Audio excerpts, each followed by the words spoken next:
Hi, I'm Hugh Sullivan, videographer for the Herald and Review, and if you've ever shot with a DSLR in the sun, then you understand the importance of a good viewfinder. Now, there's a lot of people out there that have websites and blogs dedicated to kind of comparing and contrasting all the different kinds of viewfinders out there. That's not what I'm here to talk about, but I am here to talk about how to make the best with what you have, in this edition of Just the Tips. This is the viewfinder I use. It's a Hoodman hood loop accessory. This costs $75, and I'm embarrassed by that because all it is a hood to kind of block the sun.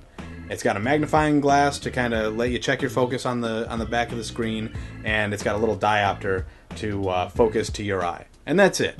And this was way too much money, but you know what? It's the cheapest one out there. You go higher than that one and you're in the $300 price range, and you know why? Because it'll mount itself to the camera, so that's worth it.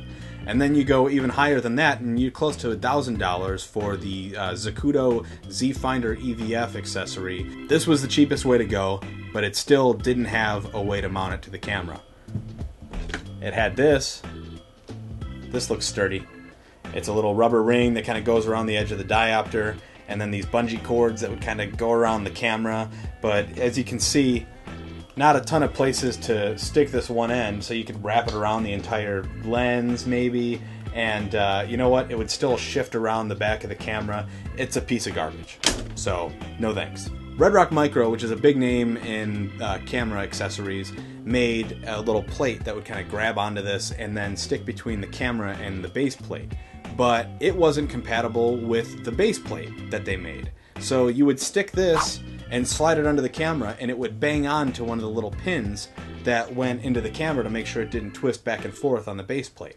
So you could get around that by shifting it one way or the other, but it would either crop off your image or it would cover up important buttons. So that didn't work. Plus it was like $50. So again, not worth it. I found on B&H they had a Hoodman Cinema Pro kit. For $150 you could get this and a little crane that would attach it to the back of the camera. I didn't feel like spending any more money on getting this thing to stick to the back of the camera. So what do? A lot of camera accessories rely on a 1/4-inch mount, so a little 1/4-inch screw to attach one thing to another.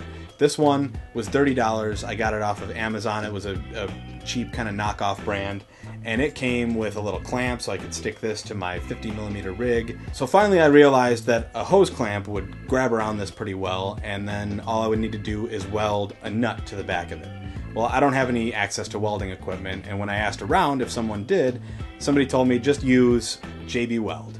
And so it's an epoxy, and it should hold. So I gave it a shot. I just kind of put the epoxy, a base layer of it, down along the pipe clamp, and then I just kind of gently pressed the nut into it, and I made sure that I didn't push it too hard so I didn't fill up this hole where I was going to need my accessory to go. And then I just kind of filled around the outer sides of it to seal it in. So without much effort, I was able to kind of work something out to let me use what I already had laying around instead of spending a ton of money on something. And that's what I'm always looking to do. If it's something really important and it's a complex mechanical toy, I'll spend the money because you get what you pay for. But for something as simple as take point A and stick it behind point B, this gets the job done. So if you're stuck in a situation where you're trying to figure out how to get the best bang for your buck when you're working with camera equipment, just always think about what you already have in your arsenal and kind of mixing and matching and making minor modifications, because most of the time there's a solution that's right there in front of you that's not going to cost you an arm and a leg. So thanks for watching. Subscribe to this channel. Check out my personal channel with some of my short films and sketches, and check back every week for a new video where I talk about my experiences behind a camera.